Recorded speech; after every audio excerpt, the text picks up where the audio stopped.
ನಮಸ್ಕಾರ ಎಲ್ಲರಿಗೂ. ಈ ವಿಡಿಯೋದಲ್ಲಿ ನಾನು ನೀ ರಿಪ್ಲೇಸ್ಮೆಂಟಲ್ಲಿ ಸ್ಟೆಮ್ ಎಕ್ಸ್ಟೆಂಡರ್ಸ್ ಅಂತ ಯಾವಾಗ ಯೂಸ್ ಮಾಡ್ತೀವಿ ಅಂತ ನಾನು ಎಕ್ಸ್ಪ್ಲೇನ್ ಮಾಡ್ತಾಯಿದ್ದೀನಿ. ನೀ ರಿಪ್ಲೇಸ್ಮೆಂಟ್ ಇಂಪ್ಲಾಂಟ್ಸಲ್ಲಿ ಇದು ನೋಡಿ, ಇದು ಫೆಮರಲ್ ಕಾಂಪೊನೆಂಟು, ಇದು ಟಿಬಿಯಲ್ ಕಾಂಪೊನೆಂಟು, ಇದು ಇನ್ಸರ್ಟ್, ಪಾಲಿಥಿಲಿನ್ ಇನ್ಸರ್ಟ್, ಪ್ಲಾಸ್ಟಿಕ್ಕು. ಈ ಟಿಬಿಯಾ ಅಂತ ಏನು ಹೇಳ್ತೀವಿ, ಇದು ಈ ಬೋನು, ಇದರದ್ದು ಎಷ್ಟೊಂದು ಸರಿ ಬೋನು ಡಿಫೆಕ್ಟ್ ಅಂತ ಹೇಳ್ತೀವಿ. ಅಂದರೆ ತುಂಬ ಜಾಸ್ತಿ ಡ್ಯಾಮೇಜ್ ಆಗಿರುವಾಗ ಬೋನು, ಇಷ್ಟೆಲ್ಲ ಬೋನು ಆಲ್ಮೋಸ್ಟ್ ತಿಂದೋಗಿರುತ್ತೆ. ಅಂದರೆ ಬೋನ್ ಡಿಫೆಕ್ಟ್ ಅಂತ ಕ್ರಿಯೇಟ್ ಆಗಿರುತ್ತೆ. ಕಾಲು ಪೂರ್ತಿ ಬೆಂಡಾಗಿರುತ್ತೆ, ವ್ಯಾರಸ್ ಅಂತ ಹೇಳ್ತೀವಿ ಅಥವಾ ವ್ಯಾಲ್ಗಸ್ ಅಂತ ಹೇಳ್ತೀವಿ. ವ್ಯಾರಸ್ ಡಿಫಾರ್ಮಿಟಿ ಅಂದರೆ ಪೂರ್ತಿ ಬೋಲೆಗ್ಸು, ವ್ಯಾಲ್ಗಸ್ ಡಿಫಾರ್ಮಿಟಿ ಅಂದರೆ ನಾಕ್ನಿಸ್ಸು. ಈ ರೀತಿ ಬೋಲೆಗ್ಸ್ ಅಥವಾ ನಾಕ್ನಿಸ್ ಇದ್ದಾಗ ಕಾಲು ಕಂಪ್ಲೀಟಾಗಿ ಬೆಂಡಾಗಿರುತ್ತೆ. ಆ ಬೆಂಡಾಗಿರುವಂಥ ಸಂದರ್ಭದಲ್ಲಿ ನಾವು ಅದನ್ನು ಸ್ಟ್ರೇಟ್ ಮಾಡಬೇಕು ಅಂತ ಅಂದಾಗ ಕಾಲು ನಾವು ಆಕ್ಸಿಸ್ ಅಂತ ಏನು ಹೇಳ್ತೀವಿ, ಲೆಗ್ಗದು ಒಂದೇ ಸ್ಟ್ರೇಟ್ ಲೈನ್ಗೆ ನಾವು ತರಬೇಕು ಅಂದರೆ ನಾವು ನಾರ್ಮಲ್ ಇಂಪ್ಲಾಂಟ್ಸ್ ಒಂದೊಂದು ಸರಿ ಇದೇ ರೀತಿ ಇಷ್ಟು ನಾರ್ಮಲ್ ಇಂಪ್ಲಾಂಟ್ ಯೂಸ್ ಮಾಡಿದ್ರೆ ಅಷ್ಟೊಂದು ಸ್ಟ್ರೈಟಾಗಿ ತರೋಕ್ಕಾಗಲ್ಲ. ಅಂಥ ಸಂದರ್ಭದಲ್ಲಿ ನಾವು ಬ್ಯಾಲೆನ್ಸಿಂಗ್ ಅಂತ ಮಾಡೋಕ್ಕೆ ಇಲ್ಲಿಂದ ಈ ಟಿಬಿಯಾ ಬೋನಲ್ಲಿ ಇಲ್ಲಿ ಒಳಗಡೆಯಿಂದ ನಾವು ಸ್ಟೆಮ್ ಅಂತ ಹಾಕ್ತೀವಿ. ಇದೇನು ಟಿಬಿಯಾ ಕಾಂಪೊನೆಂಟ್ ಇರುತ್ತೆ, ಅದ್ರ ಕೆಳಗಡೆಯಿಂದ ಎಕ್ಸ್ಟೆಂಡೆಡ್ ಸ್ಟೆಮ್ ಅಂತ ಈ ರೀತಿ ಇರುತ್ತೆ ಕಾಂಪೊನೆಂಟ್.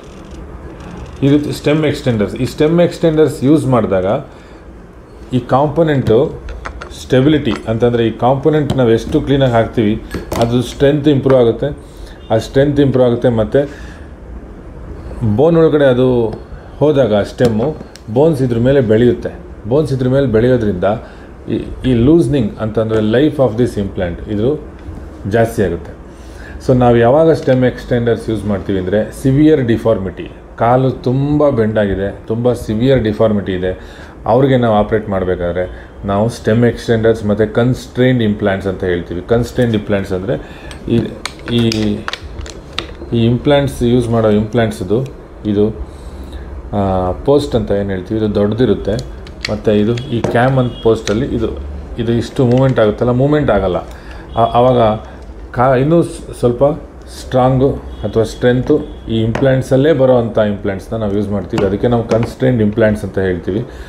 ಅದನ್ನು ಸಹ ಈ ಸ್ಟೆಮ್ ಎಕ್ಸ್ಟೆಂಡರ್ಸ್ ಯೂಸ್ ಮಾಡೋ ಸಂದರ್ಭದಲ್ಲಿ ನಾವು ಯೂಸ್ ಮಾಡ್ತೀವಿ. ಅಥವಾ ಸ್ಟೆಮ್ ಎಕ್ಸ್ಟೆಂಡರ್ಸ್ನ ವಿತೌಟ್ ಯೂಸಿಂಗ್ ಕನ್ಸ್ಟ್ರೈನ್ಡ್ ಇಂಪ್ಲಾಂಟ್ಸ್ ಅಂದರೆ ಕನ್ಸ್ಟ್ರೈನ್ಡ್ ಇಂಪ್ಲಾಂಟ್ ಯೂಸ್ ಮಾಡ್ದಲೇ ನಾವು ಸ್ಟೆಮ್ನ ಯೂಸ್ ಮಾಡ್ತೀವಿ. ಮತ್ತು ಇನ್ನೊಂದು ಸಂದರ್ಭ ಏನಂತಂದರೆ, ಒಂದು ಸಿವಿಯರ್ ಡಿಫಾರ್ಮಿಟಿ ಇರುವಾಗ ಕಾಲನ್ನ ಬ್ಯಾಲೆನ್ಸಿಂಗ್ ಮಾಡಬೇಕಾದ್ರೆ ಸ್ಟೆಮ್ ಹಾಕ್ತೀವಿ. ಎರಡನೇದು ಡಿಫೆಕ್ಟ್ಸ್ ಅಂತ, ಅದೇ ಹೇಳಿದ್ನಲ್ಲ, ಈ ಥರ ಡಿಫೆಕ್ಟ್ ಇರುತ್ತೆ, ಅರ್ಧ ಬೋನು ತಿಂದಿರುತ್ತೆ. ಆವಾಗ ನಾವು ಈ ಬರೀ ಪ್ಲೇಟ್ ಅಂತ ಏನು ಬೇಸ್ ಪ್ಲೇಟ್ ಅಂತ ಹಾಕಿದ್ರೆ ಅದಕ್ಕೆ ಸ್ಟ್ರೆಂತ್ ಬರೋಲ್ಲ, ಒಳಗಡೆಯಿಂದ ಸ್ಟೆಮ್ ಹೋದಾಗ ಇದು ಲೂಸ್ ಆಗಲ್ಲ, ಲೈಫ್ ಆಫ್ ಇಂಪ್ಲಾಂಟ್ ಜಾಸ್ತಿ ಆಗುತ್ತೆ.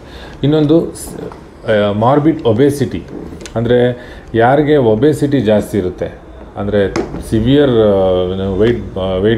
ಬಾಡಿ ವೆಯ್ಟ್ ತುಂಬ ಜಾಸ್ತಿ ಇರುತ್ತೆ, ಬಾಡಿ ಮಾಸ್ ಇಂಡೆಕ್ಸ್ ಅನ್ನೋದು ತುಂಬ ಜಾಸ್ತಿ 35-40 ಮೇಲೆ ಯಾರಿಗಿರುತ್ತೆ ಅವ್ರಿಗೆ ಸ್ಟಡೀಸ್ ಪ್ರಕಾರ ನಾವು ಸ್ಟೆಮ್ ಎಕ್ಸ್ಟೆಂಡರ್ಸ್ ಯೂಸ್ ಮಾಡಿದ್ರೆ ಅದು ಲೈಫ್ ಆಫ್ ದ ಇಂಪ್ಲಾಂಟ್ ಜಾಸ್ತಿ ಇರುತ್ತೆ. ಮತ್ತು ಸಕ್ಸಸ್ ರೇಟು ಮತ್ತು ಪೇಷಂಟ್ಸ್ ವೆಯ್ಟ್ ಜಾಸ್ತಿ ಇರೋದ್ರಿಂದ ಅವ್ರ ವೆಯ್ಟ್ನ ತಡೆಯೋದಕ್ಕೆ ಬರೀ ಬೇಸ್ ಪ್ಲೇಟ್ ಅಥವಾ ಈ ಇಂಪ್ಲಾಂಟ್ ಸಾಲೋದಿಲ್ಲ. ಅದಕ್ಕೆ ಈ ರೀತಿ ಸ್ಟೆಮ್ ಅಂತ ಹಾಕ್ತೀವಿ. ಕಾಸ್ಟ್ ಆಫ್ ದ ಇಂಪ್ಲಾಂಟ್ ಅಂದರೆ ನಾವೇನು ನಾರ್ಮಲ್ ನೀ ರಿಪ್ಲೇಸ್ಮೆಂಟ್ ಮಾಡ್ತೀವಿ ಅದಕ್ಕಿಂತ ಕಾಸ್ಟ್ ಸ್ಟೆಮ್ ಯೂಸ್ ಮಾಡಿದಾಗ ಸ್ವಲ್ಪ ಜಾಸ್ತಿ ಆಗುತ್ತೆ. ಮತ್ತು ಕನ್ಸ್ಟ್ರೈನ್ಡ್ ಇಂಪ್ಲಾಂಟ್ ಯೂಸ್ ಮಾಡಿದಾಗ ಅಂದರೆ ಅಥವಾ ರಿವಿಷನ್ ಇಂಪ್ಲಾಂಟ್ಸ್ ಅಂತ ಯೂಸ್ ಮಾಡಿದಾಗ ಇನ್ನೂ ಜಾಸ್ತಿ ಆಗುತ್ತೆ. ಸೊ ಇದು ಇನ್ನೊಂದು ಏನಂತಂದರೆ ಸಿವಿಯರ್ ಆಸ್ಟಿಯೋಪೊರೋಸಿಸ್ ಅಂದರೆ ರುಮೆಟೈಡ್ ಆರ್ಥ್ರೈಟಿಸು ಅಥವಾ ಯಾವುದೇ ಒಂದು ಅಡ್ವಾನ್ಸ್ಡ್ ಡಿಫಾರ್ಮಿಟಿ ಇದ್ದು ಬೋನ್ಸ್ ತುಂಬ ವೀಕ್ ಇದೆ, ಆಸ್ಟಿಯೋಪೊರೋಸಿಸ್ ಅಂದರೆ ಬೋನ್ಸ್ ಟೊಳ್ಳಿದೆ ಒಳಗಡೆ ಅಂದಾಗ ಬರೀ ಈ ಒಂದು ಬೇಸ್ ಪ್ಲೇಟ್ ಇಟ್ಟರೆ ಅಷ್ಟು ಸ್ಟ್ರಾಂಗ್ ಆಗಲ್ಲ. ಅದಕ್ಕೂ ಸ್ಟೆಮ್ ಎಕ್ಸ್ಟೆಂಡರ್ಸ್ನ ನಾವು ಯೂಸ್ ಮಾಡ್ತೀವಿ.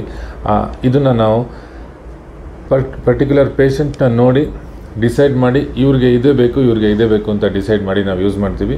ಸೊ ಇದನ್ನು ಮೊದಲಿಗೆ ನಿಮ್ಮ ಡಾಕ್ಟರ್ ಜೊತೆ ಅಥವಾ ಏನೋ ಆ ಥರ ಸ್ಪೆಸಿಫಿಕ್ ಕಂಡೀಷನ್ ಇದೆ, ಇದಕ್ಕೆ ಏನಾದ್ರು ಬೇಕು ಅಂದಾಗ ಚರ್ಚೆ ಮಾಡಿದ್ರೆ ನಿಮಗೆ ರೈಟ್ ಇನ್ಫಾರ್ಮೇಷನ್ ಸಿಗುತ್ತೆ. ಮತ್ತು ಅದರದ್ದು ಕಾಸ್ಟು ಜಾಸ್ತಿ ಆಗೋದ್ರಿಂದ ನಾರ್ಮಲಿ ಒಂದು ಸ್ಟೆಮ್ ಅಂದರೆ ಒಂದು 20,000 ತನಕ ಜಾಸ್ತಿ ಆಗ್ಬೋದು, ಅಥವಾ ಕನ್ಸ್ಟ್ರೈನ್ಡ್ ಇಂಪ್ಲಾಂಟ್ ಅಂದರೆ ಇನ್ನೊಂದು ಸ್ವಲ್ಪ ಜಾಸ್ತಿ ಆಗ್ಬೋದು, ಡಿಪೆಂಡಿಂಗ್ ಆನ್ ಯಾವ್ಯಾವ ಕಂಪ್ನಿ ಅಥವಾ ಬೇರೆ ಕಂಪ್ನಿ ಯೂಸ್ ಮಾಡ್ತಾ ಇರ್ತಾರೆ. ಸೊ ಅದನ್ನು ನೀವು ನೋಡಿಕೊಂಡು ಮೊದಲಿಗೆ ನಿಮ್ಮ ಸರ್ಜನ್ ಜೊತೆ ಡಿಸ್ಕಸ್ ಮಾಡಿ ಇದ್ರ ಬಗ್ಗೆ ಮೊದಲೇ ಮಾಹಿತಿ ತಿಳ್ಕೊಳ್ಳೋದ್ರಿಂದ ನಿಮಗೆ ಇನ್ನೂ ಬೆಟರ್ ಐಡಿಯಾಸ್ ಇರುತ್ತೆ. ಇನ್ನೂ ಒಂದು ಕ್ಲಿಯರ್ ಪಿಕ್ಚರ್ ಅಂತ ಏನು ಹೇಳ್ತೀವಿ, ಸರಿಯಾದ ಮಾಹಿತಿ ದೊರಕುತ್ತೆ. ಈ ಇನ್ಫಾರ್ಮೇಷನಿಂದ ನಿಮಗೆ ಇಷ್ಟ ಆಯಿತು ಅಂದರೆ ನನ್ನ ಚಾನಲ್ ಲೈಕ್ ಮಾಡಿ, ಮತ್ತು ಚಾನಲ್ ಅಲ್ಲಿ ಕನ್ನಡದಲ್ಲಿರೋದ್ರಿಂದ ನಮ್ಮ ಕನ್ನಡಿಗರಿಗೆ ಇದು ಆಗಲಿ ಅಂತ ಅನುಕೂಲ ಆಗಲಿ ಅಂತ ಮಾಡ್ತಾ ಇರೋದು ಇದು. Thank you for watching this video.